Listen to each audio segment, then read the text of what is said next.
Israel Hamas के बीच में जो 7 अक्टूबर 2023 को एक जंग शुरू होती है, वो आज तक खत्म नहीं हो पाई थी। लेकिन डोनाल्ड ट्रंप ने कहा 20 जनवरी को मैं राष्ट्रपति की कुर्सी पर बैठूंगा। अगर तब तक आपने सीज फायर नहीं किया तो मिडल ईस्ट में तबाही मच जाएगी। और हम देखते हैं कि ये जो धमकी थी, इसका असर होता है, सीज फायर होता है। जंग पूरे तरीके से हालांकि अभी भी खत्म नहीं हुई है, लेकिन जो मैंने शुरुआत में कहा ना कि दादागिरी, कि ये मैं धमकी दे रहा हूं कि 20 जनवरी को जब मैं राष्ट्रपति की कुर्सी पर बैठूं तब तक इसराइल हमास के बीच में ये गोला बारूद बंद हो जाना चाहिए, वो बंद हो जाता है। ये कैसे संभव होता है? ये इसलिए भी संभव होता है कि जब कोई दादा होता है ना, तो बहुत आसपास के लोग होते हैं जो उसकी चापलूसी करना चाहते हैं और चाहते हैं कि दादा से मेरे को आगे फायदा होगा। नेतन्याहू ने ये करा है। ओके, नेतन्याहू, ये जो इस समय सीज फायर हुई है, ये मई के महीने में बाइडन सरकार का मोरले से ही फॉर्मूला था। बाइडन अटका पड़ा था और इसकी जो अल्ट्रा राइट पार्टीज है इसराइल में, वो नहीं मान रही थी।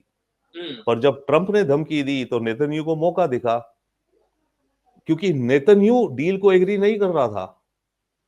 अब ट्रंप ने ये कहा तो नेतन्याहू का विचार में उसको ये फायदा था कि अपनी पोजीशन सॉफ्ट कर दे, बोल दे हाँ थोड़ा ये वो करके चलो डील हो गई।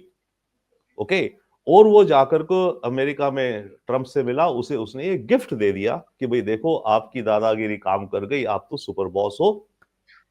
इस चक्कर में नेतन्याहू ट्रंप से अपने रिश्ते क्लोजर करने के लिए, मोर इफेक्टिव बनाने के लिए, ये नेतन्याहू की मैं चाल तो नहीं कहूंगा पर चाल ही गई है, या स्ट्रैटेजी थी।